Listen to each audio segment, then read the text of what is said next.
ರಾಜಾಜಿನಗರ ರಾಮನವಮಿ ಹಬ್ಬವನ್ನು ಅತ್ಯಂತ ಸಂಭ್ರಮ ಮತ್ತು ಅದ್ದೂರಿಯಾಗಿ ಆಚರಿಸಲಾಯಿತು. ಈ ಪವಿತ್ರ ಕಾರ್ಯಕ್ರಮಕ್ಕೆ ಸಹಸ್ರಾರು ಭಕ್ತರ ಸಮಾಗಮ, ಶ್ರೀರಾಮ ಸ್ವಾಮಿಗೆ ವಿಶೇಷ ಪೂಜೆ ಮತ್ತು ಅಲಂಕಾರ ಮಾಡಲಾಗಿತ್ತು. ಶಾಸಕರಾದ ಎಸ್. ಸುರೇಶ್ ಕುಮಾರ್ ಅವರು ಆಗಮಿಸಿ ಪೂಜೆಯಲ್ಲಿ ಪಾಲ್ಗೊಂಡು ಶ್ರೀರಾಮ ಸ್ವಾಮಿಯ ಕೃಪೆಗೆ ಪಾತ್ರರಾದರು. ಸಾವಿರಾರು ಸಂಖ್ಯೆಯಲ್ಲಿ ಭಕ್ತಾದಿಗಳು ಆಗಮಿಸಿ ಸ್ವಾಮಿಯ ದರ್ಶನ ಪಡೆದು ದೇವರ ಕೃಪೆಗೆ ಪಾತ್ರರಾದರು. ಆಗಮಿಸಿದ ಭಕ್ತಾದಿಗಳಿಗೆ ಶಾಸಕರಾದ ಎಸ್. ಸುರೇಶ್ ಕುಮಾರ್ ಅವರು ವಿಶೇಷವಾಗಿ ಪಾನಕ, ಮಜ್ಜಿಗೆ, ಕೋಸಂಬರಿ ಭಕ್ತಾದಿಗಳಿಗೆ ವಿತರಣೆ ಮಾಡಿದರು. ಶ್ರೀರಾಮನ ದರ್ಶನ ಪಡೆಯಲು ಭಕ್ತರು ಸರದಿ ಸಾಲಿನಲ್ಲಿ ನಿಂತಿರುವುದು ಕಂಡುಬಂತು. ಕೋಟ ದೇವಸ್ಥಾನದಲ್ಲಿ ಶ್ರೀರಾಮನವಮಿ ಹಬ್ಬವು ಭಕ್ತಿ ಮತ್ತು ಸಂಭ್ರಮದಿಂದ ಸಂಪನ್ನಗೊಂಡಿತು.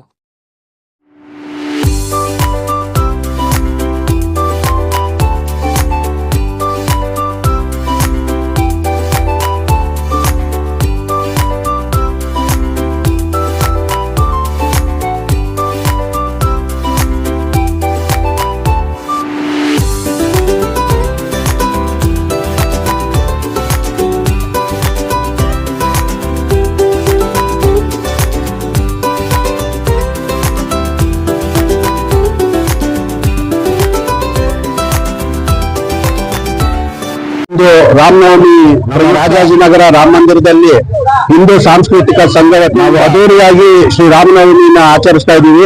ಈ ಸಂದರ್ಭದಲ್ಲಿ ಜನಪ್ರಿಯ ಶಾಸಕರಾದ ನಮ್ಮ ಶ್ರೀಯುತ ಸುರೇಶ್ ಕುಮಾರ್ ಅವರು ಆಗಮಿಸಿದ್ರು.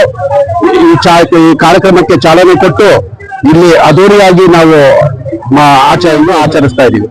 ಇಲ್ಲಿ ರಾಜಾಜಿನಗರದ ರಾಮ ಮಂದಿರದಲ್ಲಿ ವಿಜೃಂಭಣೆಯಿಂದ ಶ್ರೀರಾಮನವಮಿ ಆಚರಣೆ ನಡೀತಾ ಇದೆ ಕಾರ್ಯಕ್ರಮ. ಈ ಶಾಸಕರಾದಂತಹ ಸುರೇಶ್ ಕುಮಾರ್ ಅವರು ಚಾಲನೆ ನೀಡುವ ಮುಖಾಂತರ ಇಲ್ಲಿ ನಾವು ಇವತ್ತು ಶ್ರೀರಾಮನವಮಿ ಆಚರಣೆ ನಡೆಸ್ಕೊಂಡ್ ಬರ್ತಾ ಇದ್ದೀವಿ. ಮಜ್ಜಿಗೆ, ಹಾಲು, ಮಕ್ಕಳು ಕೋಸಂಬರಿ ಕೊಡುವ ಮೂಲಕ ನಾವೆಲ್ಲರೂ ಶ್ರೀರಾಮ ಜಯರಾಮ ಎಂಬ ಘೋಷಣೆ ಸಾರ್ವಜನಿಕರಿಗೆ ಮಜ್ಜಿಗೆ, ಪಾನಕ ಮತ್ತು ಕೋಸಂಬರಿ ನೀಡುವ ಮೂಲಕ ಶ್ರೀರಾಮನನ್ನು ಸ್ಮರಣೆ ಮಾಡ್ತಾ ಇದ್ದೀವಿ. ಸಮಸ್ತ ನಾಡಿನ ಜನತೆಗೆ ಶ್ರೀರಾಮನವಮಿಯ ಶುಭಾಶಯಗಳನ್ನ ಕೊಡ್ತಾ ಇದ್ದೀನಿ. ಇವತ್ತು ವಿಶೇಷವಾಗಿ ಹಿಂದೂ ಸಾಂಸ್ಕೃತಿಕ ಸಂಘ ರಾಮ ಮಂದಿರದಲ್ಲಿ ಇವತ್ತು ರಾಮನವಮಿನ ವಿಶೇಷವಾಗಿ ನಾವು ಉತ್ಸಾಹದಿಂದ ಎಲ್ಲರೂ ಮಾಡ್ತಾ ಇದೀವಿ, ಸಂತೋಷದಿಂದ ಮಾಡ್ತಾ ಇದೀವಿ. ಇವತ್ತು ಇಡೀ ಹಿಂದೂ ಸಮಾಜಕ್ಕೆ ಒಳ್ಳೆ ಉತ್ಸಾಹ ಕೊಡುವಂತ ದಿನ. ಯಾಕೆಂದ್ರೆ ನಮ್ಮೆಲ್ಲರಿಗೂ ಗೊತ್ತಿರಂಗೆ 500 ವರ್ಷದ ಹಿಂದೆಯಿಂದ ನಾವು ಎಲ್ಲಿ ರಾಮ ಇರ್ತಾರಿಲ್ಲ, ಬಟ್ ಅವರು ಇವತ್ತು ಅಯೋಧ್ಯೆಯಲ್ಲಿ ಕೂಡ ಪುಣ್ಯವಾದ ರಾಮ ಮಂದಿರ ನಿರ್ಮಾಣ ಆಗಿದೆ.